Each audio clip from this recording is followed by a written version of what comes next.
오늘은 우리 교회 창립 32주년입니다. 교회를 주신 하나님께 감사하는 날 되어지기를 원하고 32살 청년의 아름다운 헌신이 주님 앞에 드려지기를 소원합니다. 제가 지난주에 특별한 상을 하나 받았습니다. 자랑하고 싶어서 사진을 찍어 왔어요. 어떤 상이냐면 기도상입니다. 보이세요? 우리 도연이가 저한테 상을 주었습니다.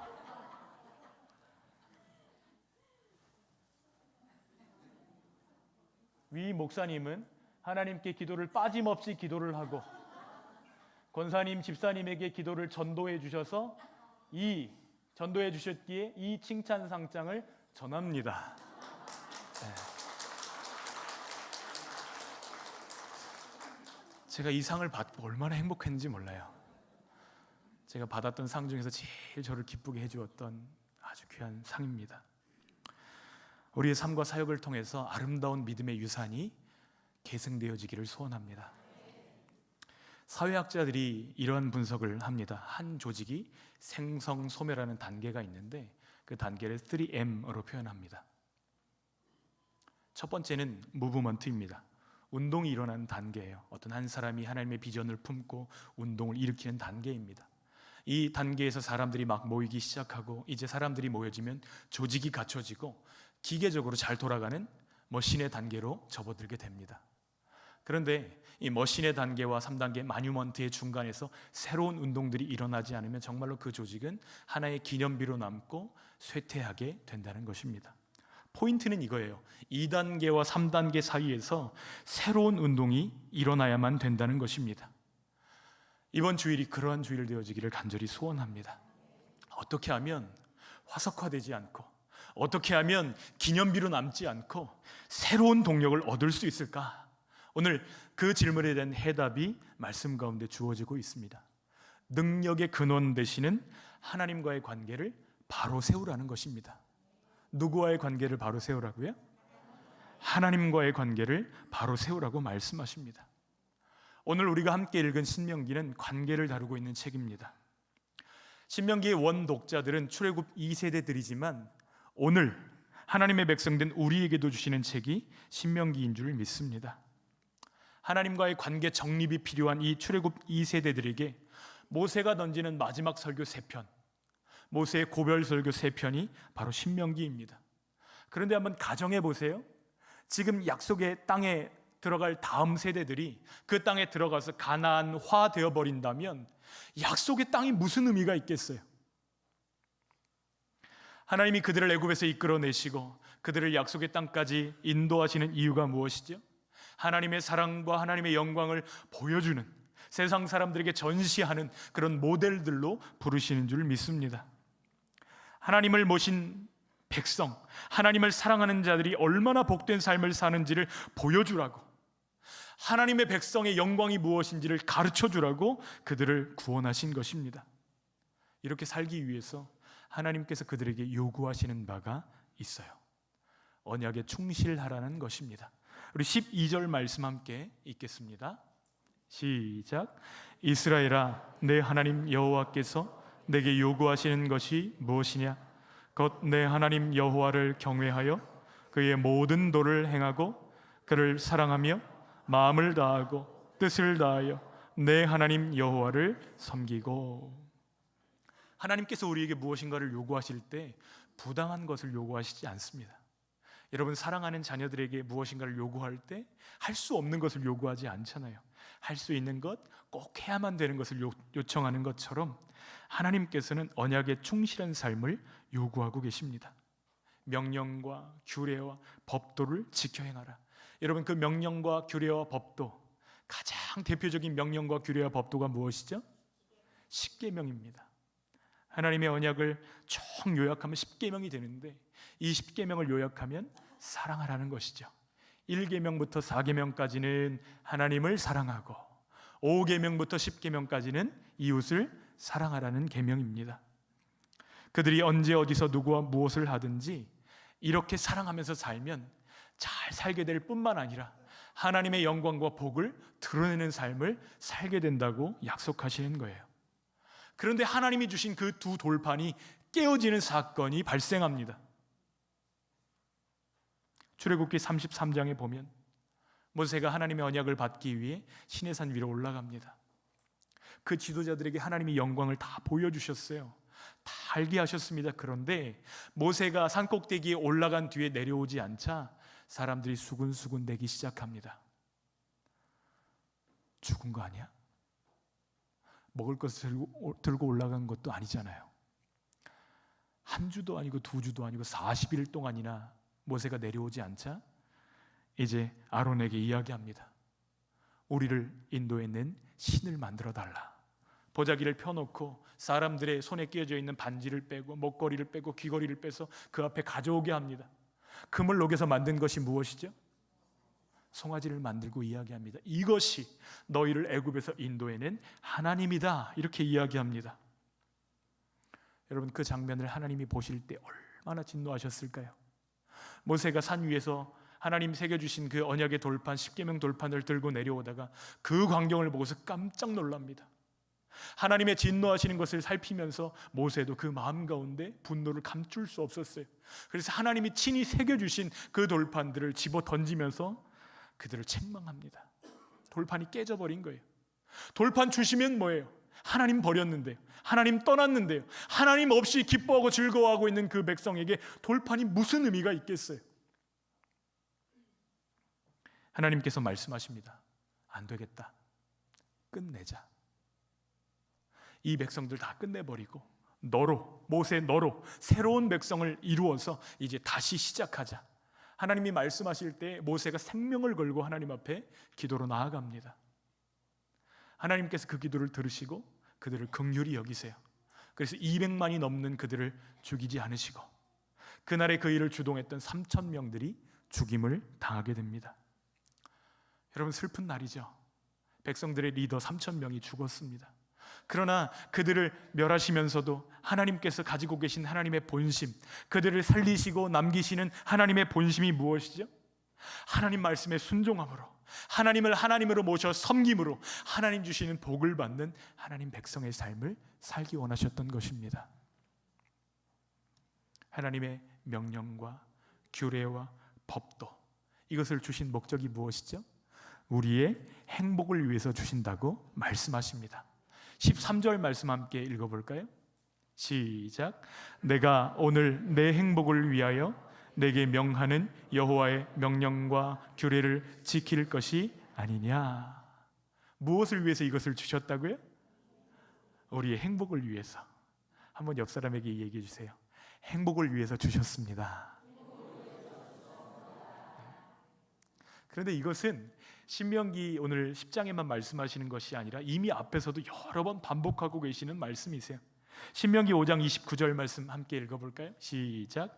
다만 그들이 항상 이 같은 마음을 품어 나를 경외하며 내 모든 명령을 지켜서 그들과 그 자손이 영원히 복 받기를 원하노라. 여러분, 읽기만 해도 너무 좋지 않습니까? 영원히 복 받기를 원하노라. 또 신명기 6장 24절에 주님이 또 말씀하십니다. 함께 읽습니다. 여호와께서 우리에게 이 모든 규례를 지키라 명령하셨으니 이는 우리가 우리 하나님 여호와를 경외하여 항상 복을 누리게 하기 위하심이며 또 여호와께서 우리를 오늘과 같이 살게 하려 하심이라.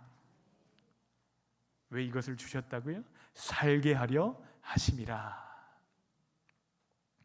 언약 율법이라는 단어에는 울타리라는 뜻이 있습니다. 여러분, 울타리를 쳐놓으면 우리는 보호를 경험합니다. 수많은 짐승들로부터, 도둑들로부터, 공격으로부터 보호를 경험하는 거예요. 하나님의 말씀, 그 울타리 안에 살아갈 때에 하나님의 보호와 인도와 하나님의 복을 경험하는 줄 믿습니다. 특별히 본문에는 행복 이렇게 표현했는데요, 행복이라는 히브리어 단어가 토브입니다. 뭐라고요? 토브예요. 토브, 어떤 뜻이냐면 굿, 좋다, 선하다. 창세기 1장에 이 단어가 계속해서 반복됩니다. 보시기에 좋았더라. 주님이 이렇게 말씀하십니다. 옆에 분들을 향해서 이 단어 한번 외워보도록 하겠습니다. 보시기에 좋았더라. 히브리어로 뭐라고 얘기한다고요? 옆 사람을 보고 야 토브 이렇게 얘기해 주시면 됩니다.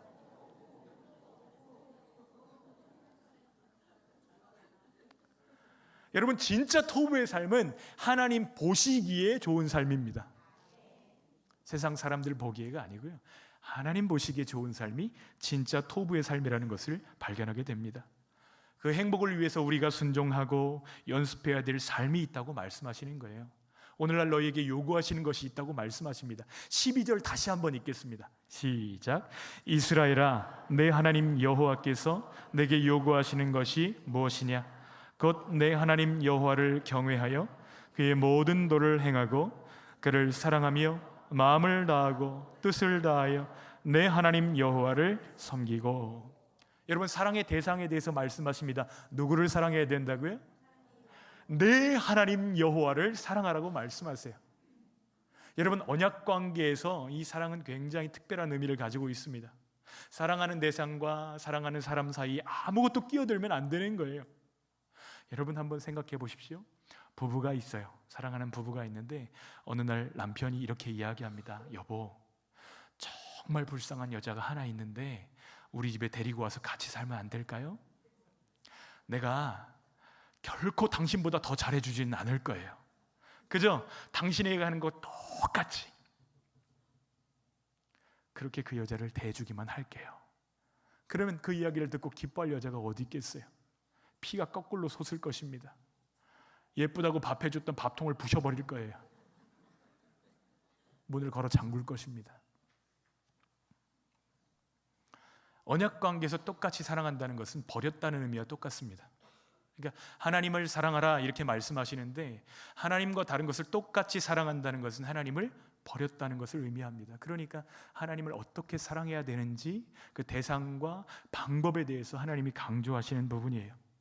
하나님을 사랑할 때에 우리의 뜻, 우리의 방식대로가 아니라 하나님의 뜻, 하나님의 말씀대로 하나님을 섬기는 저희들 되어지기를 소원합니다. 이게 중요해요. 요즘 유튜브나 인스타그램을 보면 이쑤시개 튀김이 유행하고 있습니다. 녹말 이쑤시개 보신 적 있으시죠? 식당에 가면 이 녹색 녹말 이쑤시개를 주는데 한 개그맨이 이것을 한 박스를 다 튀겨 먹었다고 자랑스럽게 자랑을 하더라고요. 먹어도 될까요? 거기 이렇게 써 있습니다. 인체에는 무해하나 먹지 마십시오. 이렇게 써 있어요. 상자에 분명히 써 있습니다. 왜 그렇죠? 용도가 다르기 때문이에요. 무슨 용도예요? 이 이쑤시개는 식품이 아니에요. 위생용품입니다. 그래서 위생용품으로 허가를 받았을 뿐이지 식품으로 허가를 받은 것이 아니기 때문에 그래요. 여러분, 우리가 하나님을 사랑하는 것도 방법과 하나님이 알려주신 그 방식대로 하나님을 사랑하는 것이 매우 중요합니다. 하나님께서는 우리가 하나님을 사랑하되 하나님보다 더 사랑하는 우상들을 버려버리라고 말씀하십니다. 찍어버리고 내버리고 불사르고 없애버리라고 말씀하세요. 신약성경 마태복음 10장 37절에서 예수님이 그 의미를 설명해 주십니다. 우리 한번 같이 읽어볼까요? 아버지나 어머니를 나보다 더 사랑하는 자는 내게 합당하지 아니하고 아들이나 딸을 나보다 더 사랑하는 자도 내게 합당하지 아니하며. 여러분, 주님은 우리의 사랑이 나뉘어지지 않기를 원하시고 우리가 최고의 사랑으로 주님을 사랑하기를 기대하시는 것입니다. 하나님이 우리를 얼마나 독점적으로 사랑하기를 원하시는지 창세기에 보면 아브라함과 이삭의 이야기를 통해서 우리를 가르쳐 주십니다. 여러분, 이삭은 어떤 아들이죠? 100세에 얻은 아들입니다. 여러분, 얼마나 소중할까요? 눈에 넣어도 아프지 않다는 말이 딱 맞습니다. 오, 이삭 이렇게 불렀을 거예요. 그런데 하나님이 그 모습을 바라보시다가 어느 날 명령하십니다. 내 사랑하는 아들 독자 이삭을 무엇으로 바쳐라? 번제로 바쳐라. 아침 일찍 일어나서 번제에 쓸 나무들을 다 준비해 놓고 종들과 함께 떠나다가 산기슭에 도착했을 때 아들에게 그 번제 나무를 지게 하고 올라갑니다. 아마 이삭이 물었을 거예요. 아버지, 제물을 태울 나무는 있는데 제물은 어디 있나요? 그때 아브라함의 마음이 어땠을까요? 아브라함이 아무 이야기하지 않고 산 꼭대기로 올라갑니다. 하나님께서 너무하시다 이런 생각이 들 수도 있는데, 하나님은 왜 아브라함에게 인생에 주신 가장 귀한 선물, 이 선물을 제물로 바치라고 하시는 것이죠? 정말 하나님은 줬다 뺏는 나쁜 하나님이신가요? 그런 게 아니잖아요. 하나님은 아브라함이 우상 섬기는 이 위기에서 그가 빠져나오기를 원하시는 것입니다. 하나님이 주신 가장 소중한 아들이라 할지라도 우상이 되지 않기를 바라시는 거예요. 하나님의 마음을 아브라함이 알았는지 아브라함은 말없이 끝까지 순종합니다.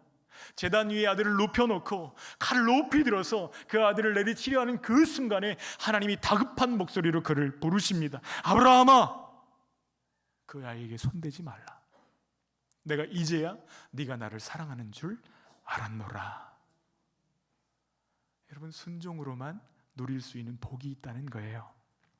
이 일로 인해서 아브라함은 여호와 이레의 하나님, 나의 앞길을 준비하시는 하나님, 그 하나님을 경험하게 된 줄 믿습니다. 성경 전체에서 우리에게 주시는 가장 중요한 명령이 있다면 하나님을 사랑하라는 것이에요. 가장 중요한 명령일 뿐만 아니라 우리에게 복 주시는 명령이 있다면 그것도 하나님을 사랑하라는 것입니다. 그런데 하나님을 사랑할 때에 내 뜻, 내 마음, 내 방식대로 하는 것이 아니라 하나님이 가장 기뻐하시는 방식, 하나님이 기뻐하시는 뜻대로 하나님을 사랑하라고 말씀하고 계시는 거예요. 그래서 두 번째, 말씀대로 순종하라고 우리에게 도전하고 계십니다. 말씀을 들어야 돼요. 그래야 내 방식, 내 뜻대로 하나님 섬기지 않습니다. 말씀을 들어야 되는데 말씀이 들리지 않는다면 이것은 굉장히 심각한 질병에 걸려있는 것을 반증하는 것입니다. 하나부터 열까지 다 널 위한 소리. 무슨 노래죠? 잔소리잖아요, 잔소리. 근데 잔소리는 들리지 않습니다. 왜냐하면 잔소리라고 인식하면 뇌가 반응하지 않아요. 잔소리로 치부하면 들리지 않는다는 것입니다. 또 다른 것에 더 집중하면 들리지 않습니다. 또 순종하지 않으려고 마음 먹으면 들리지 않습니다. 그러니까 예배 가운데서 하나님의 말씀이 들리지 않는 상태라고 한다면 여러분, 지금 내 마음이 어떤 상태인지를 진단하시고 하나님 앞으로 엎드리셔야 된다는 것을 깨닫기를 부탁드립니다. 16절에 보면 순종하지 않는 마음의 상태를 이렇게 묘사합니다. 함께 읽어볼까요? 그러므로 너희는 마음의 할례를 행하고 다시는 목을 곧게 하지 말라. 이 마음에서 행동이 나오는데 마음이 교만한 자, 목이 어떻게 된다고요? 곧게 된다는 거예요. 목에 힘이 들어간다는 것입니다. 이때가 위험한 때입니다. 그래서 필요한 것이 있는데 마음의 할례를 받아야 된다, 이렇게 말씀하시는 거예요. 여러분, 할례가 무엇이죠? 아이가 태어나면 난 지 8일 만에 돌칼을 가져다가 남자의 성기에 있는 포피를 잘라내는 것입니다. 예리한 칼로 잘라도 아픈데 돌칼로 자르니 얼마나 아프겠어요. 그런데 이 할례가 하나님과 이스라엘 백성 사이의 언약의 표징이 되는 것이에요. 하나님은 우리의 하나님 되시고 우리는 하나님의 백성이다, 이것을 몸의 표로 갖고 있는 것이 할례입니다. 하나님의 백성으로서 하나님께 순종과 헌신을 다짐하는 의식이 할례인데, 할례의 가장 큰 의미는 구별에 있습니다. 이 할례를 통해서 하나님의 백성과 하나님의 백성이 아닌 자들을 구별합니다. 또 하나님께 속한 사람과 하나님 밖에 있는 사람을 구별합니다. 이스라엘 남자들은 소변을 볼 때마다 늘 확인했을 거예요. 아, 나는 누구에게 속한 사람? 하나님께 속한 사람. 그런데 오늘 신명기 말씀은 이 육신의 할례보다 마음의 할례가 중요하다고 강조하고 있어요. 신약 성경에 보면 바울도 하나님을 사랑하고 순종하는 삶의 실제, 그 마음의 할례가 훨씬 더 중요하다고 강조하고 있습니다. 유대인의 나음이 무엇이며 할례의 유익이 무엇인가? 우리 로마서 3장 1절 2절 말씀도 한번 같이 읽겠습니다. 그런즉 유대인의 나음이 무엇이며 할례의 유익이 무엇이냐? 범사에 많으니 우선은 그들이 하나님의 말씀을 맡았음이니라. 할례의 유익이 하나님의 말씀을 맡았다는 거예요. 여러분, 그런데 하나님이 맡기신 그 말씀을 상실을 하고 잃어버리게 되면 일어나는 현상이 목에 힘이 들어가고 목이 곧은 자가 된다는 사실입니다. 불순종하면 점점 더 뻣뻣해지는데, 여러분 한번 생각해 보세요. 뻣뻣해지고 몸이 굳는 현상은 생명의 현상입니까? 죽음의 현상입니까? 죽음의 현상입니다. 그래서 모세도 같은 질문을 하고 있는 거예요. 그렇다면 누가 진짜 하나님의 백성인가? 몸의 할례를 받은 이름만 하나님의 백성이 하나님의 백성 아니요, 말씀에 순종하는 사람, 마음의 할례를 받는 사람, 하나님을 사랑하고 하나님께 순종하는 사람, 그들이 진짜 할례자라고 말씀하시는 것입니다. 이 사람들에게 하나님은 복과 은혜를 약속하고 계시는 거예요. 여러분, 말씀과 우리 사이의 거리가 하나님과 우리 사이의 거리입니다. 비밀을 한 가지 알려드리면, 순종하면 순종할수록 점점 가까워지고, 불순종하면 불순종할수록 점점 멀어진다는 사실이에요. 올 한 해 주님과의 거리가 좁혀지시는 저와 여러분들 되어지기를 소원합니다. 그저 밴드에 매일 말씀을 올려드리는데 그건 너희들의 일이고 이렇게 하지 마시고, 그냥 읽지 못하면 듣기라도 해보세요. 하나님의 말씀을 듣고 읽고 묵상하고 하면서 그 말씀과 우리 사이의 거리를 조금씩 좁혀보십시오. 하나님의 음성이 얼마나 선명하게 들려오는지 그것을 깨닫는 저희들 되기를 축복합니다.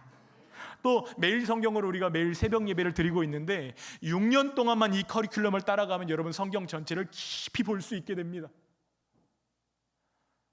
새벽 기도에 꼭만 나오지 못하신다 해도 큐티책을 펼쳐놓고, 하나님, 저의 눈을 열어서 하나님 말씀을 보게 해주십시오. 기도하고 묵상하면 6년이면 성경을 깊이 뗄 수 있어요. 몸의 할례는 몸에 하나님의 언약을 새기는 것이지만, 마음의 할례는 마음에 하나님의 말씀을 새기는 것임을 기억하기를 원합니다. 말씀을 잊어버릴 때 목이 굳어지는 것이에요. 그러나 겸손한 마음으로 하나님 앞에 설 때 회복의 은혜를 주시는 줄 믿습니다. 우리가 하나님 앞에서 교만하게 되는 이유가 무엇이죠? 마음이 그만큼 높아져 있기 때문이에요. 그러나 하나님의 은혜는 항상 낮은 곳으로 흐른다는 것을 기억하기를 원합니다. 그 은혜를 힘입어 살아가시는 저와 여러분들 되시기를 축복합니다. 그 삶의 구체적인 모양이 또 나타나고 있어요. 하나님을 사랑하고 말씀에 순종하고 마지막으로 이웃을 사랑하라고 도전하고 계십니다. 마태복음 22장을 보면 한 율법 선생이 예수님 앞에 나와서 예수님을 시험합니다. 선생님, 율법 중에 어떤 계명이 가장 큰 계명입니까? 이렇게 물을 때 예수님이 그 율법 선생님을 앞에다 앉혀놓고 율법 특강을 하십니다. 하나님 사랑과 이웃 사랑이다 말씀하세요. 우리 마태복음 22장 37절로 40절 함께 읽습니다. 예수께서 이르시되 내 마음을 다하고 목숨을 다하고 뜻을 다하여 주 너의 하나님을 사랑하라 하셨으니 이것이 크고 첫째 되는 계명이요 둘째도 그와 같으니 내 이웃을 내 자신같이 사랑하라 하셨으니 이 두 계명이 온 율법과 선지자의 강령이니라. 여러분, 예수님이 가르치신 내용과 신명기의 오늘 본문의 내용과 같아요, 달라요? 똑같습니다. 여러분, 예수님이 광야에서 마귀의 시험을 돌파하실 때 오롯이 신명기의 말씀들을 인용하셨다는 것을 기억할 수 있기를 원해요. 예수님의 사역과 예수님의 삶의 기준선도 신명기의 말씀이었다는 것을 발견하게 됩니다. 하나님 사랑과 이웃 사랑이 같다 이렇게 말씀하세요. 신명기 말씀을 통해서 말씀하시는 요구하시는 사랑의 대상도 다르지가 않습니다. 신명기에는 조금 더 구체적으로 풀어주고 있어요. 18절, 19절 말씀 함께 읽겠습니다. 시작. 고아와 과부를 위하여 정의를 행하시며 나그네를 사랑하여 그에게 떡과 옷을 주시나니 너희는 나그네를 사랑하라. 전에 너희도 애굽 땅에서 나그네 되었음이니라. 여기 사랑해야 될 대상 세 부류가 나옵니다. 첫 번째, 고아, 부모의 사랑과 돌봄을 받을 수 없는 사람들입니다. 두 번째, 과부, 남편을 잃어버리고 사회적, 경제적인 활동을 할 수 없는 연약한 사람들입니다. 세 번째, 나그네입니다. 가정을 잃어버리고 돌아갈 것이 없는 그러한 부류의 사람들이 나그네입니다. 그런데 왜 예수님께서는 하나님 사랑과 이웃 사랑이 같다 이렇게 말씀하시는가 하면, 이웃 사랑이 하나님 사랑의 증거이고 열매이기 때문에 그렇습니다. 요한일서 3장 16절에 이것을 알려주십니다. 함께 읽어볼까요?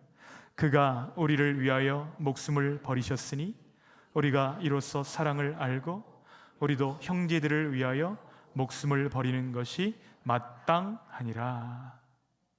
예수님이 날 위해 죽으신 것을 알고 믿는다고 한다면 형제들을 사랑하고 그 사랑하는 것이 마땅하니라 말씀하시는 것입니다. 우리가 지난 성탄 전일 24일 오후에 사랑의 연탄 섬김을 하였습니다.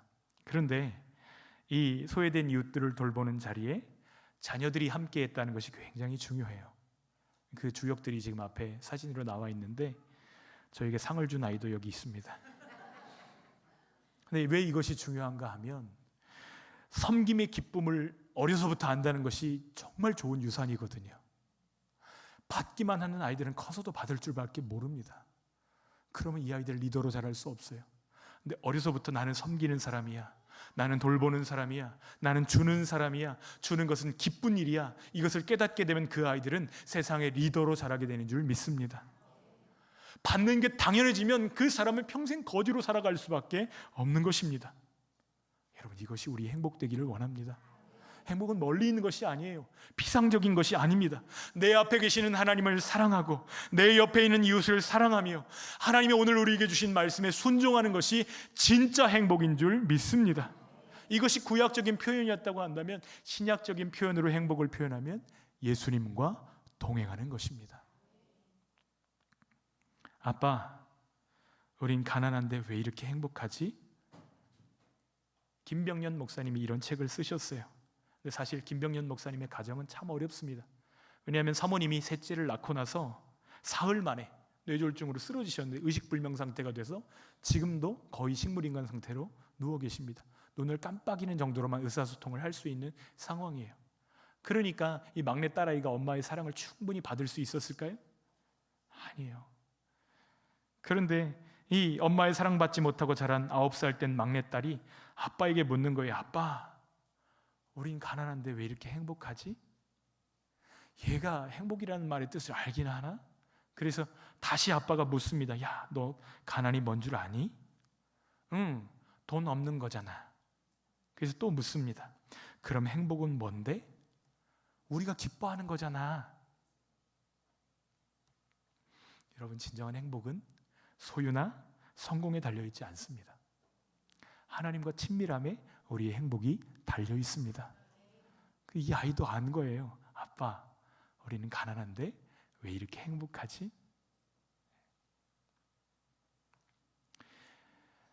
이스라엘 백성이 하나님을 사랑하고 나그네를 사랑해야 될 이유가 있습니다. 그들 역시 나그네였기 때문이라고 말씀하세요. 근데 이스라엘만 그런 것이 아니라 우리도 나그네 아닌가요? 하나님께서 우리 공동체에 사람들을 보내주실 때 다 나그네잖아요. 서로 환대하고 사랑하고 섬기는 저희들 되어지기를 원합니다. 그저 우리에게 맡기신 몫이 있어요. 우리 원로 목사님 지금 오셨는데 원로 목사님에게 맡기신 몫이 있고요, 또 저에게 맡기신 몫이 있습니다. 그 몫을 다하면 떠나는 것이 하나님의 뜻입니다. 그냥 거기까지예요. 우리도 다 나그네로 살아가는 것입니다. 어찌 보면 신앙은 우리만 뛰고 끝내버리는 마라톤이 아니라 계주가 아닐까, 이런 생각들을 더 많이 하게 됩니다. 잘 달렸어요. 잘 달렸는데 그 다음 바통을 넘겨줄 사람이 없다고 한번 생각해 보세요. 그것보다 더 비참한 일은 없는 것입니다. 우리에게 주신 바통을 잘 들고 끝까지 잘 달릴 뿐만 아니라 이 바통을 이어받을 하나님의 사람들을 잘 세우는 저와 여러분, 우리 교회 되어지기를 소원합니다. 제가 마음속에 간절히 기도하고 있는 것이 있어요. 그것이 무엇이냐면, 하나님, 우리 교회가 우리 젊은이들에게 철도 장학금 좀 주게 해주십시오. 이 장학금 들어보신 적 있어요? 우리 중고등부 학생들이 대학생들이 되면 어디로 학교 가고 싶어 할까요? 서울, 경기로 가고 싶어 하잖아요. 열심히 하잖아요. 그런데 이 아이들이 서울, 경기로 올라가게 되면 신앙생활 잘 할 수 있을까요? 교회를 능동적으로 잘 찾을 수 있을까요? 그리고 그곳에서도 잘 적응해서 친구들을 사귀고 믿음을 잘 지켜나갈 수 있을까요? 어렵습니다. 많이 어려워요. 여기 있으면 벌써 중학교 올라가자마자 보조교사를 시작합니다. 아이들을 맡아서 가르치기 시작합니다. 찬양을 인도합니다. 교회에서 여러 가지 일들을 감당합니다. 여기 있으면 큰 일꾼이고 큰 하나님의 축복받는 귀한 사역들을 감당할 텐데, 서울로 올라가고 경기로 올라가기만 하면 어느새 자기 믿음을 다 까먹어버리는 그런 상황들을 보게 됩니다. 이전에 어르신들은 수원에서도 와서 예배드리고 거제에서 와서도 예배드리고 이렇게 했지만, 지금 우리 자녀들은 참 도움이 더 많이 필요한 시간들입니다. 이 아이들이 한 학기 3달밖에 안 되거든요. 12주예요.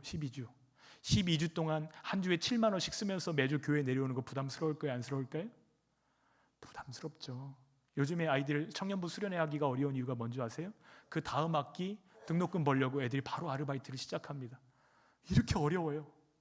그런데 그 아이들에게 교회가 철도 장학금 줄 수 있다면, 가정입니다. 우리 예빈이가 서울의 학교를 붙어가지고 올라갔는데 얘가 매주 안 내려온다고 한번 생각해 보세요. 그럼 우리 교회 예배 어떻게 되죠?